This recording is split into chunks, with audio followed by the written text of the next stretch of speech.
Olá, meus amados irmãos, a graça e a paz de Jesus. Que bom estarmos juntos mais uma vez aqui no nosso canal Academia da Palavra. Meu nome é Ricardo Alcântara.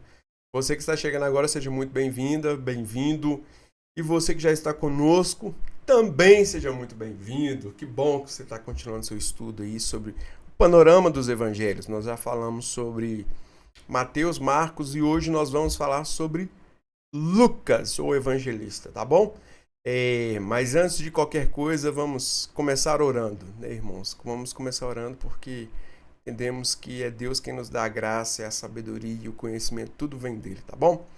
Senhor Deus, nós te damos graças mais uma vez por esse espaço que o Senhor preparou para nós, esse espaço de estudo, de conhecimento, e que tua boa mão nos faça evoluir em tudo relacionado à tua graça, que nós venhamos crescer na graça e no conhecimento da pessoa de Jesus, para que sirvamos ao Senhor com excelência. Assim eu abençoo todos aqueles que estão conosco nessa aula, que serão ministrados e que a tua boa mão, Senhor, venha capacitá-los em nome de Jesus. Amém. Pois é, meus irmãos, hoje nós vamos falar sobre Lucas, o Evangelho segundo Lucas, né? Ele que foi um evangelista e andou muito com o apóstolo Paulo. A gente vai ver aqui nesse estudo de hoje a presença de Lucas em boa parte dos momentos da vida de Paulo. Lucas, que foi o autor do seu evangelho, né? E como início, irmãos, para início, aliás, se Mateus apresenta Jesus como rei e Marcos como servo, em Lucas nós vamos ver o Salvador compassivo, né? O Filho do Homem que veio buscar e salvar aquele que havia se perdido. É muito forte essa questão em Lucas de apresentar Jesus como compassivo, como Salvador, né? Olha, vejamos bem, né? Que isso tem muito a nos dizer, se tratando Lucas de possível origem gentílica, né, irmãos? Então, nós vamos ver no decorrer do estudo que isso faz todo sentido para alguém que não estivesse incluso no rol dos salvos como os judeus, né, digamos assim. Ele, como um gentílico, possível gentílico de nascimento, estaria sendo alcançado por essa graça maravilhosa, né? Então, como eu estou dizendo agora para vocês de que Lucas tinha uma origem, possível origem gentílica, né, de nascimento, versado também na cultura grega, médico de profissão, companheiro do apóstolo Paulo em várias ocasiões, desde a sua segunda viagem missionária até o seu primeiro encarceramento em Roma. E amigo leal que permaneceu com o apóstolo Paulo depois de outros o haverem abandonado. A gente vai ver Paulo comentando sobre isso lá na sua segunda carta a Timóteo, já no próximo ao final da sua vida ali. Então, isso é o que sabemos sobre Lucas. Esse seria, digamos assim, o currículo de Lucas para nós começarmos os nossos estudos aqui da pessoa de Lucas. Então a gente vê um homem que tinha boas qualificações, né? Culturalmente falando, ele era uma pessoa culta, possivelmente bem reconhecido na sua sociedade devido ao seu cargo, sua profissão, né? Médico.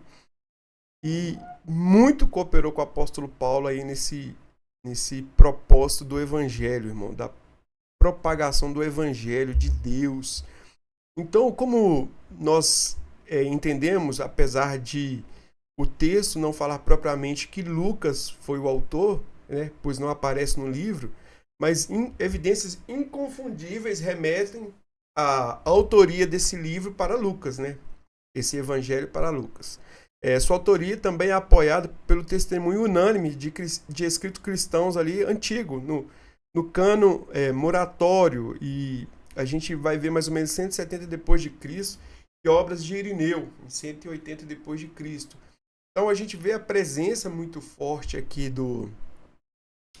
da confirmação histórica do livro do Evangelho escrito por Lucas, tá bom? Esse evangelho, irmãos, ele forma um par com o livro de Atos, Atos dos Apóstolos, e a linguagem e a estrutura dos dois livros mostram que ambos foram escritos pela mesma pessoa, Lucas, e eles são endereçados ao mesmo indivíduo, Teófilo. Então, Lucas, a gente ainda não chegou em Atos, né? Em outro momento a gente vai falar sobre Atos dos Apóstolos, mas a gente sabe que tanto o Evangelho de Lucas quanto o Atos dos Apóstolos são escritos pela mesma pessoa, né? Por Lucas, e também, irmãos, faz parte de uma mesma estrutura, né? De um mesmo um par, né?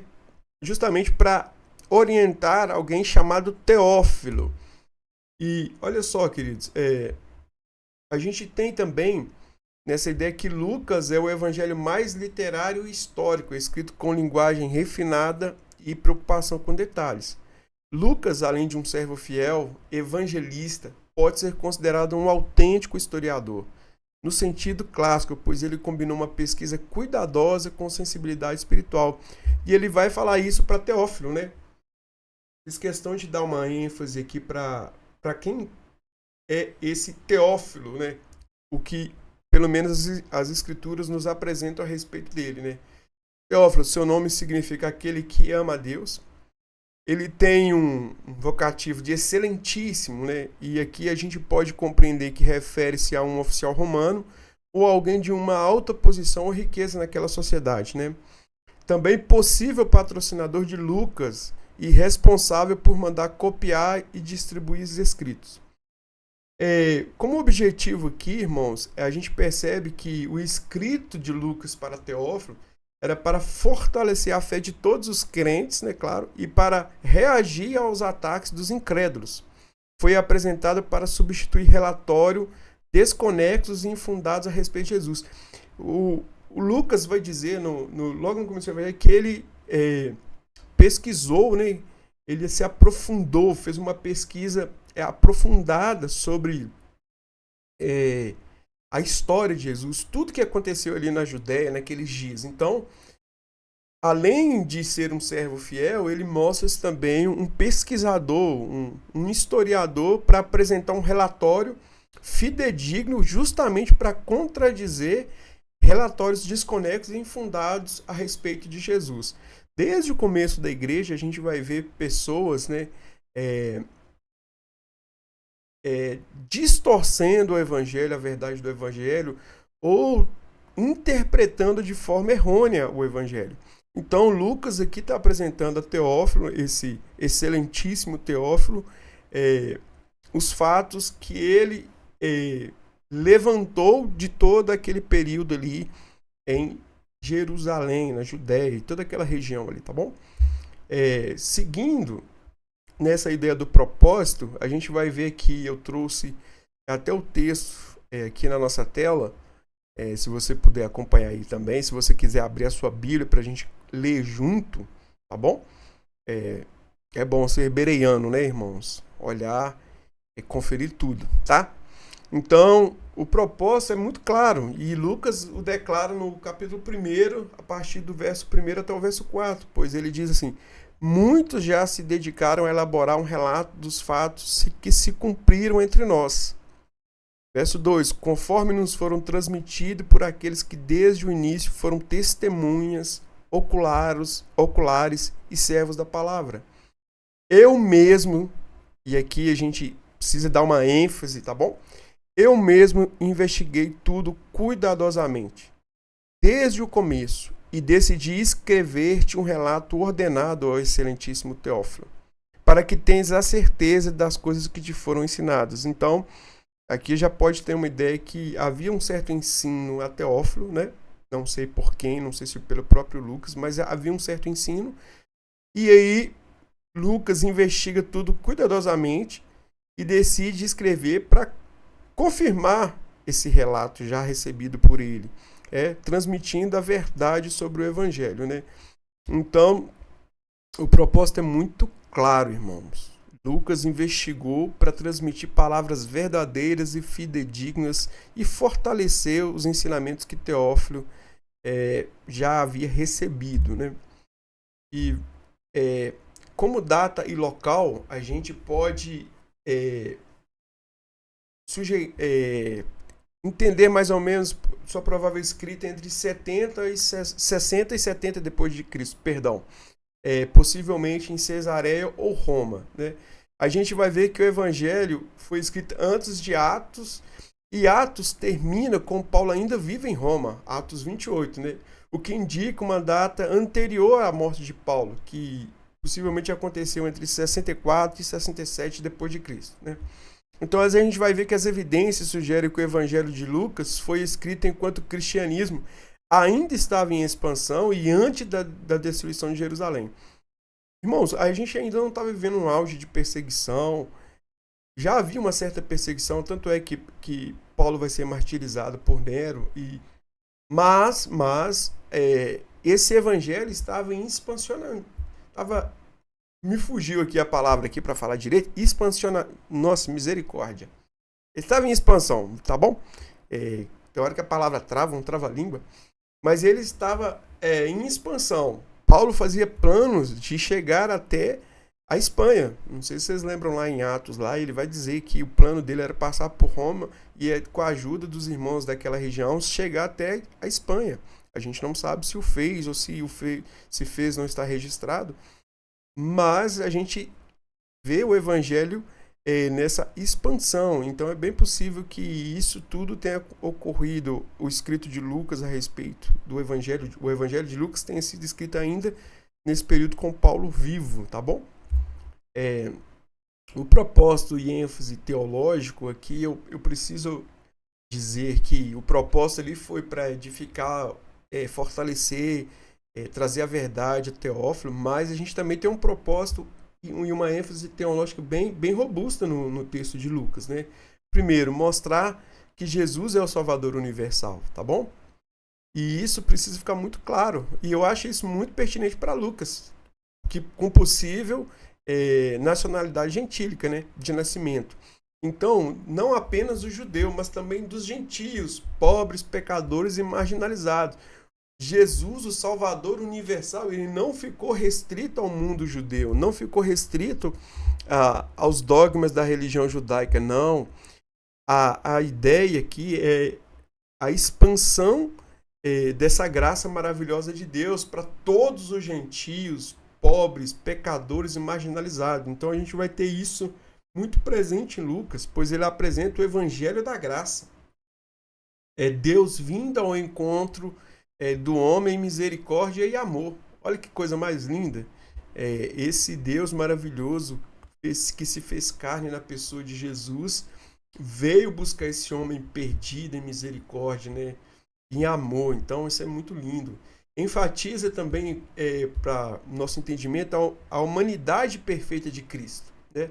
O filho do homem, o nascido de mulher, era perfeito como homem. E essa é uma das grandes verdades do cristianismo. Jesus, o Filho de Deus, nascido de mulher, o Filho do homem, veio em carne e não pecou.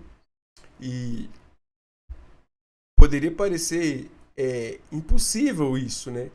Mas o Filho de Deus, o Deus encarnado, não pecou, né? Então, assim, Lucas deixa isso muito claro nos seus escritos, né? Ele destaca temas como a oração, né? Jesus ora em todos os momentos decisivos, irmãos. É uma prática no livro de Lucas apresentar Jesus orando, né? Então a gente vê a oração como algo da vida de Jesus.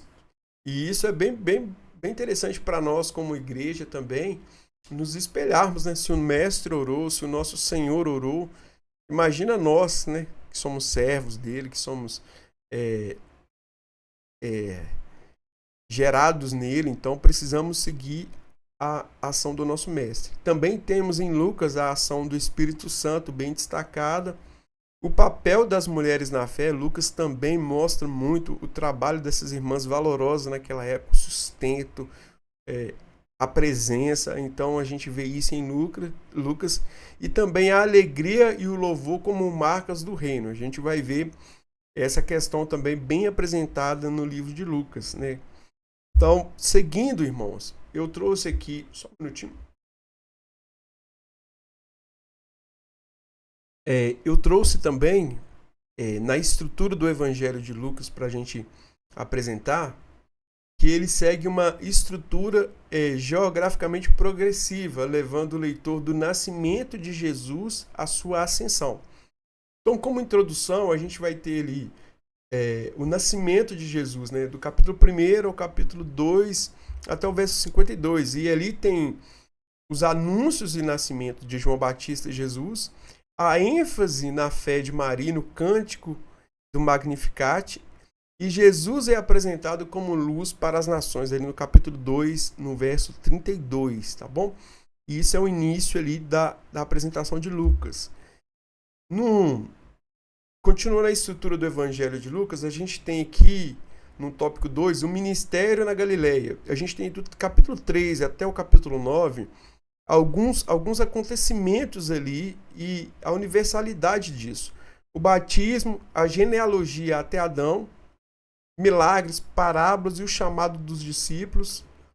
E Jesus é o profeta poderoso em obras e em palavras. Ficou faltando o fechamento aqui da chave. Vamos lá. Aqui no terceiro tópico que eu separei, a gente tem a viagem a Jerusalém, do capítulo 9 ao capítulo 19. E aqui dentro desse montante de capítulos, a gente tem a seção central e exclusiva de Lucas, que contém parábolas únicas, o bom samaritano, o filho pródigo, o rico e o Lázaro. Nós temos também um tema dominante, discipulado e compaixão. Essas parábolas, irmãos, elas são maravilhosas, são extremamente importantes para nós como igreja. A gente tem a ideia aqui do bom samaritano, de um religioso, de um levita, de pessoas que teoricamente estariam fazendo a vontade de Deus, servindo a Deus, mas não acolhendo a um necessitado. A gente tem a parábola do filho pródigo, que é riquíssima, de alguém, de um pai com 2 filhos, e um filho que pede sua herança e vai embora, e outro que fica, mas resmunga porque o que foi volta gastando tudo, e o pai o recebe. E a gente vê 2 filhos perdidos dentro da mesma casa e um pai compassivo e misericórdia com ambos, né? Cada um com seu erro, cada um com sua falha, cada um com seu pecado. A gente tem o rico e o Lázaro, que é uma parábola espiritual que demonstra... E aí, até quem diga que não é nem tanto uma parábola, né? Mas tudo bem, vamos seguindo. E aqui nesse tópico 4, irmãos, a gente tem... Do capítulo 19 até o capítulo 24, a gente tem a paixão e a ressurreição de Jesus, né? Dentro disso aqui, a gente tem a entrada triunfal, a última ceia e a crucificação. E aqui a gente tem uma ênfase na inocência de Jesus. Pilatos, Herodes, o ladrão arrependido, todos eles reconhecem que não há culpa em Jesus, né?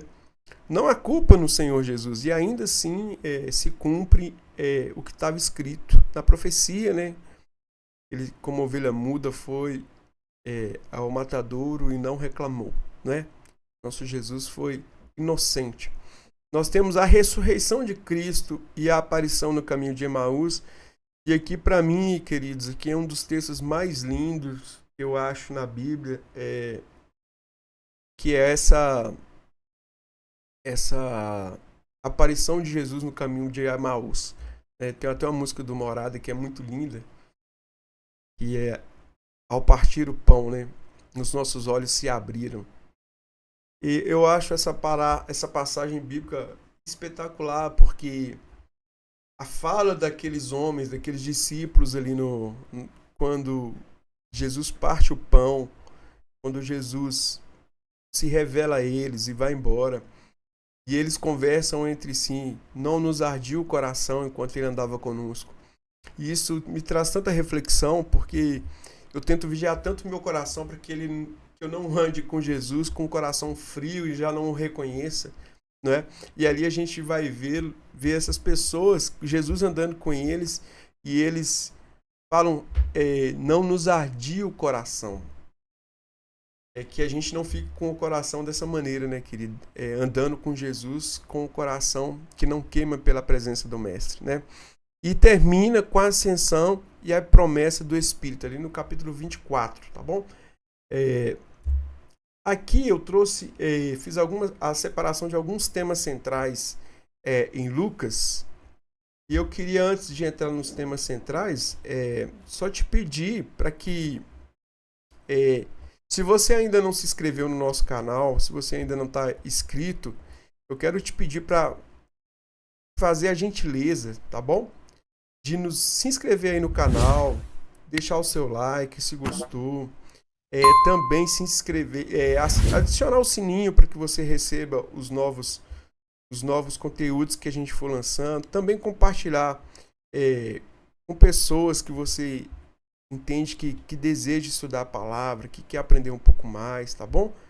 Então, esse é um propósito que Deus colocou em nosso coração para que mais pessoas sejam abençoadas pelo Evangelho, irmãos. Esse é o nosso desejo, tá bom? Então, não se esqueça. E no final do vídeo eu vou deixar também os outros vídeos ali para você assistir, tá bom? Mateus e Marcos. Hoje a gente vai continuar aqui com Lucas, tá bom? Com os temas centrais. E aqui eu fiz uma separação dos temas centrais sobre a abordagem de Lucas, tá? Ele começa com Jesus, o Salvador universal. Hoje vos nasceu o Salvador. Aí Lucas capítulo 2, no verso 11. E também o evangelho é abrangente. Ali alcança os samaritanos, gentios, mulheres, publicanos e pecadores.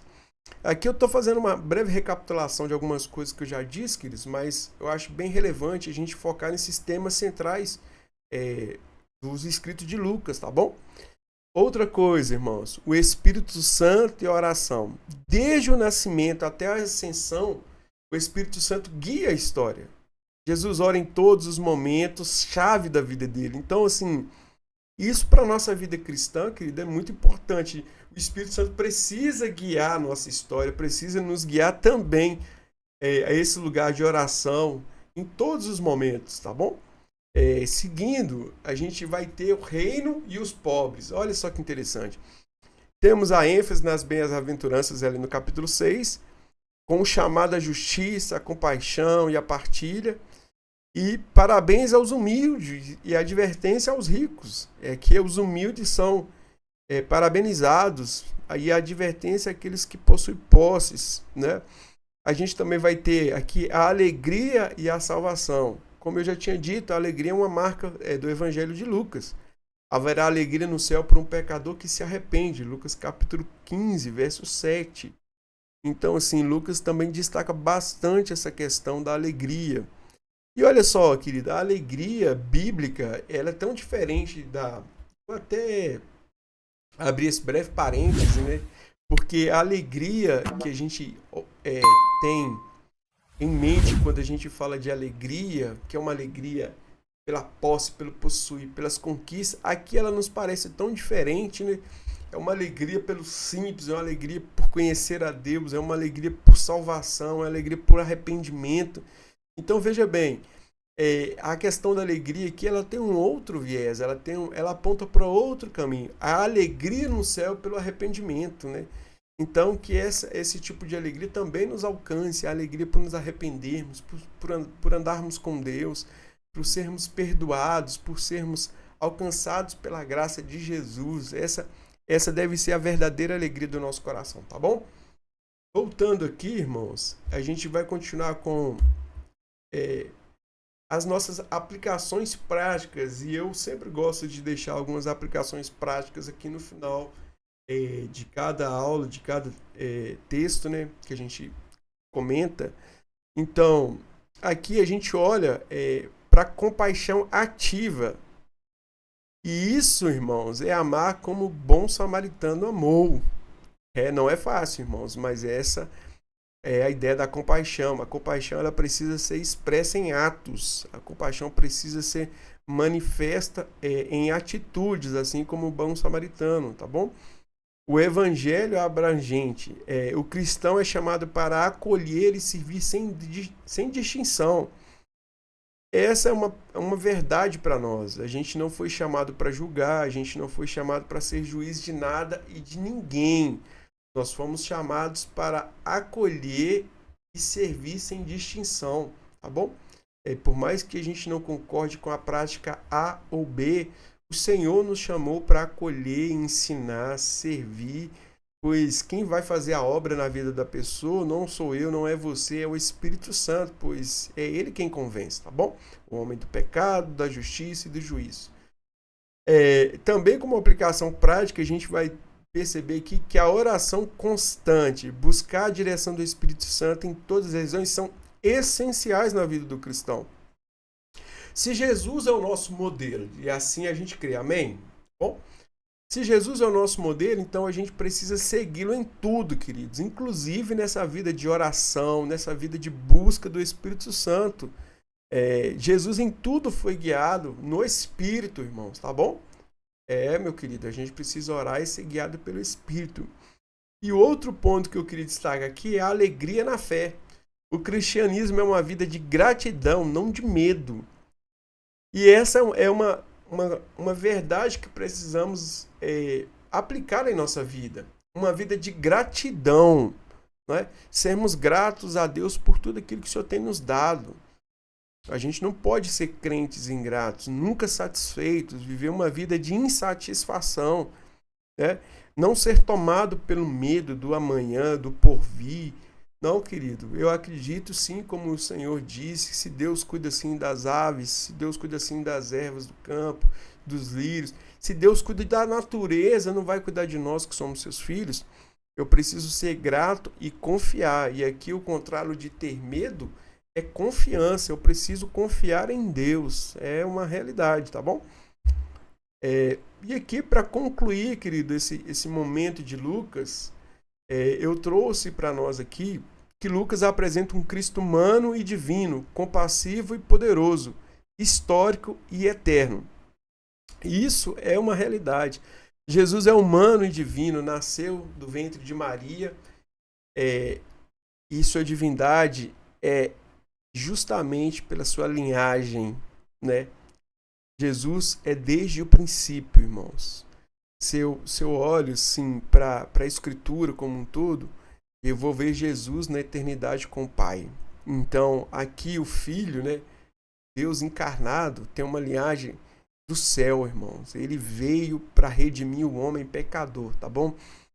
No seu momento de ser compassivo e misericordioso, mas também em sua natureza divina, poderoso em obras, fazer milagres. Jesus tanto é histórico, ele dividiu a história, ele dividiu o tempo, ele ocupa espaço na agenda de todo mundo, né? Mas também é eterno. E isso eu louvo a Deus, tá bom? É o evangelho que mostra o rosto de Deus voltado aos esquecidos. Deus não nos abandonou. Ele, por meio do seu Filho, veio resgatar o perdido, todo aquele que se arrepende, todo aquele que o aceita como Senhor e Salvador. E como reflexão final, Lucas nos lembra que o evangelho é para todos aqueles que creem e se arrependem, e que a alegria da salvação deve ser compartilhada.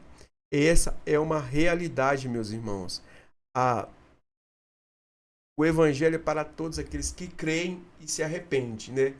Então a mensagem no final hoje para você é isso: é arrepender e crer. Essa tem sido a tônica do reino de Deus. Os que se arrependem, creem, recebem a salvação em Cristo Jesus, tá bom? Eu quero primeiro te agradecer por ter ficado comigo até aqui e também, mais uma vez, te pedir para que, se você ainda não se inscreveu, chegou até aqui, se inscreva, deixa aí o seu like, adicione o sininho para receber os próximos vídeos e compartilhe sim com a sua igreja, com seus irmãos. Vamos crescer na graça e no conhecimento de Jesus, tá bom? Que Deus te abençoe em nome de Jesus e até a próxima, se Deus assim permitir. Vamos voltar com o próximo livro, que é João, tá bom? João, que é um livro maravilhoso, e eu já estou na expectativa também de estudar com vocês aqui o livro de João. Tá bom, meu querido? Fica com Deus, até a próxima em nome de Jesus.